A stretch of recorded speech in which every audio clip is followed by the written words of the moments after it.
Hello दोस्तों, कैसे हो आप सब। उम्मीद करती हूँ फ्रेंड आप सब ठीक होंगे। और मैं बताने वाली हूँ फ्रेंड इस ब्लॉग में कि मम्मी का कैसे एक्सीडेंट हुआ था और किस चीज़ों से उन्हें ज़्यादा तकलीफ हुई थी, कहाँ लगी उनको ज़्यादा, हाथों में, पैर में, पेट का ऑपरेशन कैसे हुआ कैसे नहीं, ये सब मैं आपको उस वीडियो में बताने वाली हूँ आपको। तो फ्रेंड जरूर देखना, लाइक करना, आगे बढ़ाना फ्रेंड मुझे। तो सबसे पहले बताती हूँ फ्रेंड, मम्मी का एक्सीडेंट हुआ, वहाँ पे रात में हम लोग गए तो फिर हॉस्पिटल लेके वहाँ इलाज करवाया। तो वहाँ भी कुछ सरकारी हॉस्पिटल ले गए थे हम लोग, वहाँ पे कुछ समझ में नहीं आया वहाँ पे। तो जैसे प्लास्टर वगैरह चढ़ा, हाथों में लगी थी थोड़े बहुत मम्मी को, प्लास्टर वगैरह चढ़ा दिया डॉक्टर ने। और फिर रात में हम लोग लेके आ गए थे 12 बजे तक। ये एक्सीडेंट हुआ था करीब 10 बजे करीब हुआ था, तो हम लोग लेके आ गए थे वहाँ से। उसके बाद घर लेके आए, फिर दूसरे दिन सुबह पे यहाँ के जो लोग रहते हैं यहाँ पे डॉक्टर साहब है, उनको बुलाया, उनसे भी इलाज करवा के देखा कि मम्मी को तकलीफ कहाँ पे समझ में नहीं आ रही है, तो आप प्लीज़ थोड़ा से 1-2 इंजेक्शन वगैरह उन्हें दे दीजिए, उससे शायद दर्द उनका कम हो जाए। तो हम लोग डॉक्टर को ही बुलाया है, तो सब मैं आपको वीडियो में ब्लॉग में दिखाऊंगी फ्रेंड, तो देखिएगा।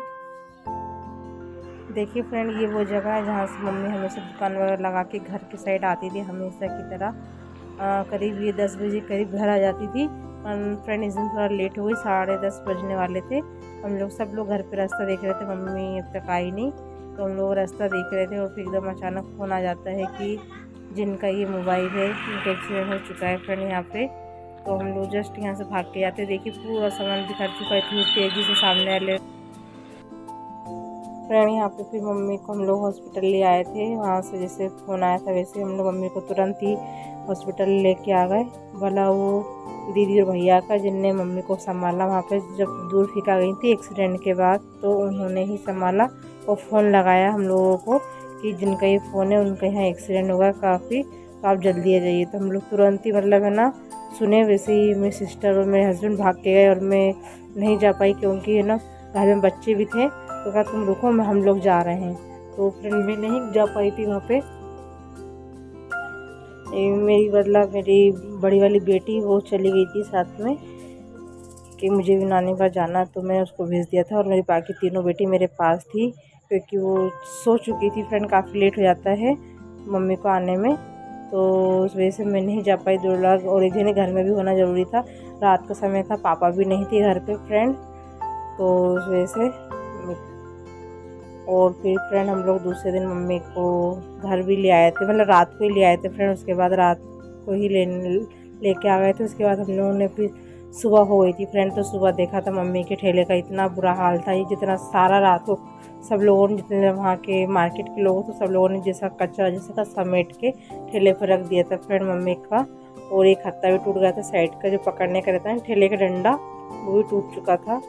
तो देखिए फ्रेंड इस तरह से कुछ है ना, मम्मी का इतना नुकसान हुआ है क्या बताएं फ्रेंड, बहुत बुरा हुआ।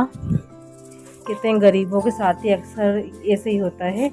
तो ये मेहनत करती थी बेचारी हमारी माँ, हम लोगों के लिए काम वाम करती थी। और देखिए चीज़ें सब हम लोग लेके आना सब रोज़ का, आपने देखे हो ब्लॉग में, रोज़ दुकान लगाती थी वो, जाती थी। मैं एक दो बार एक आध वीडियो उनके डाले भी हैं फ्रेंड मैंने ठेला निकालते समय का। तो इतना नुकसान है, ये चीज़ें मम्मी अपनी दुकान में बेचती थी फ्रेंड, काफ़ी सारा सामान नुकसान हो गया मम्मी का, कम से कम 10-20 हज़ार का सामान था फ्रेंड दुकान में, क्योंकि ये ईद आने वाली थी, इस वजह से मम्मी ने है ना ये दुकान का सामान भर लिया था। उस समय ईद थी फ्रेंड, ईद की वजह से एक दिन पहले ही उन्होंने ना अपने दुकान में इतना सारा सामान रख लिया था। और यहाँ पे इतना सारा कचरा जैसा सब समेट कर, मिट्टी कुछ, ये देखो डिब्बे सब फूट गए, और कांच की एक बर्नी नहीं बची मम्मी की दुकान में, एक बर्नी कांच का, जो क्या बोलते हैं आपके यहाँ बर्ने रहते हैं ना जिस सामान रखते हैं दुकान का, वो एक भी नहीं बची फ्रेंड। इस तरह से इतना भयंकर एक्सीडेंट हुआ कि मतलब जैसे ना सामने से इतनी तेज़ी से गाड़ी आई और एकदम ठेले में मार दी जोर से, और मम्मी इतनी दूर फिका गई थी और ठेला भी ऊपर पलट गया था गाड़ी के ऊपर। मैं सोचती कुछ ऐसे लोग भी होते हैं कि सामने वाले कुछ गरीब इंसानों को समझते नहीं फ्रेंड, ऐसे भी लोग होते हैं।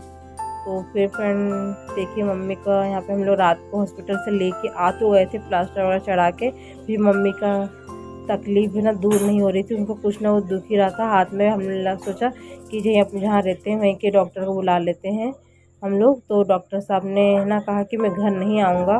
तो उन्होंने कहा प्लीज़ डॉक्टर, मम्मी से चलते नहीं बन रही उनसे बिल्कुल भी, शायद उनके पेट में दर्द हो रहा, पेट में लगने की वजह से या फिर उनकी कमर में भी, तो आप प्लीज़ घर चलिए। तो उन्होंने कहा कि मैं चार्ज लूँगा। तो उन्होंने 200 रुपये एक्स्ट्रा लिए थे घर आने के फ्रेंड। तो हम लोगों ने चला ठीक है 200 रुपये एक्स्ट्रा दे दिए थे उनको। तो उस समय घर आ गए थे फ्रेंड वो। तो मम्मी का यहाँ हमने थोड़ा बहुत एक बोतल वगैरह लगाया और इंजेक्शन भी दिया, शायद उनसे उनका दर्द कम हो जाए। सुबह फ्रेंड ये एक्सीडेंट के दूसरे दिन का है। रात को हम लोग प्लास्टर वगैरह चढ़ा के लेके आ गए थे मम्मी को, फिर भी दर्द कम नहीं हो रहा था। तो हमने कहा एक बार यहाँ के डॉक्टर को दिखा देते हैं, शायद पेट में कुछ दर्द हो रहा हो। और डॉक्टर ने जब चेक करा तो बताया कि शायद इनको अंदरूनी चोट भी लगी है, हो सके तो आप जल्दी से ना इनको ना हॉस्पिटल में एडमिट कर दीजिए। तो हम लोगों को सरकारी हॉस्पिटल में हमने देखा, रात को तुरंत छुट्टी कर दी, उन्हें चेकअप भी नहीं करा, कुछ भी नहीं करा मम्मी का बराबर। तो हम लोगों ने सोचा इसका मम्मी को प्राइवेट ही दिखाएंगे। तो फिर डॉक्टर ने बताया कि आप हो सके तो फिर इनका प्राइवेट इलाज कराइए, चाहे सोनोग्राफी या सिटी स्कैन भी करवा लेना, ज़्यादा लग गई हो तो यहाँ पे डॉक्टर को बोतल लगा रहे हैं फ्रेंड की नस एक तो मिलती नहीं जल्दी, इतनी ज़्यादा तकलीफ थी कि पेट में भी दुख रहा था, कुछ समझ में नहीं आ रहा था फ्रेंड। इस तकलीफ से वो वही जाने क्या होगा क्या नहीं, वही समझ रही थी अपने आप को। कुछ खा भी नहीं रही थी। रात को भी हमने थोड़ा कम से कम 2-2:30 बजे रात को हमने बोला मम्मी कुछ खा लो, जैसे अस्पताल से आ गई थी 12 बजे और ये 10:30 बजे करीब एक्सीडेंट हुआ था मम्मी का। काफ़ी बोला मम्मी से कुछ खा लो रात को भी हमने, पर मम्मी से बिल्कुल नहीं खिल रहा था। और ना सुबह भी हमने थोड़ा बहुत कुछ देने की कोशिश करी मम्मी को, तो उल्टियाँ हो रही थी, मतलब जैसे पेट के अंदर जा नहीं रहा था, ऊपर के ऊपर निकल के बाहर आ रहा था।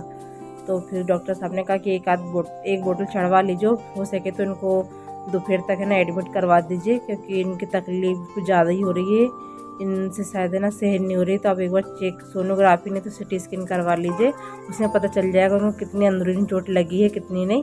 तो डॉक्टर का भी कहना ठीक था, डॉक्टर साहब का भी, कि इनको हो सके दिखवा लीजिए अच्छे हॉस्पिटल में। हम लोग सोच रहे थे डॉक्टर साहब पे जाने के बाद भी कि कौन से हॉस्पिटल में दिखाएं, कौन सा ठीक है कौन सा नहीं। तो हम लोगों ने कुछ पता करा कौन सा हॉस्पिटल ठीक है। तो मेरी सिस्टर के दोस्तों से थोड़ा मालूम पहचान थी, तो उन्होंने बात करी एक आध फ्रेंड से कि थोड़ा अच्छा डॉक्टर कौन सा जहाँ ज़्यादा फीस वगैरह ना लगे मम्मी का और इलाज भी अच्छा हो जाए। तो फिर मेरी सिस्टर के जो फ्रेंड थे उनसे उन्होंने बात करी, तो उन्होंने बताया कि उनका भी एक फ्रेंड है डॉक्टर ही है, आप वहाँ पे दिखाइए और है ना बहुत अच्छे से इलाज हो जाएगा। तो फिर यहाँ बोतल वगैरह सब उतर गई थी मम्मी की। तो हम करीब 5 बजे ले जाने लगे थे मम्मी को हम लोग हॉस्पिटल। तो फ्रेंड ये हॉस्पिटल CST हॉस्पिटल है, तो यहाँ हम लोग मम्मी को एडमिट करा है फ्रेंड यहाँ पे। तो शाम ही हो चुकी थी, हम लोग देखने आई थी फ्रेंड, से 5-6 बजे करीब मम्मी को एडमिट कर लिया था और ये ICU रूम में ले गए थे डायरेक्टली वो। और सोनोग्राफी सिटी स्कैन वगैरह सब होने के बाद फ्रेंड, और ये मम्मी का थोड़ा ना थैली वगैरह भी लग गई थी ऑपरेशन के बाद ही, जस्ट ये ऑपरेशन के दूसरे दिन का वीडियो था फ्रेंड। थोड़ी ये मैंने शूट करा था थोड़ा सा कि डॉक्टर साहब उन्हें चेक करने आए थे, तो उनको ना सोनोग्राफी में सब पता चला कि उनके पेट में ज़्यादा लग गई थी, तो उनका ऑपरेशन हुआ। तो फ्रेंड उसी दिन इनको सोनोग्राफी वगैरह सब करने के बाद पता चला कि इनका ऑपरेशन होगा। तो ऑपरेशन होने के बाद फ्रेंड उनको एक थैली लगी साइड में, लेटरिन बाथरूम की सब चीज़ों की, इतनी ज़्यादा तकलीफ थी, वो जानती खुद ही क्या कंडीशन थी, तो हम लोग को समझ नहीं पा रहे थे फ्रेंड यहाँ पे।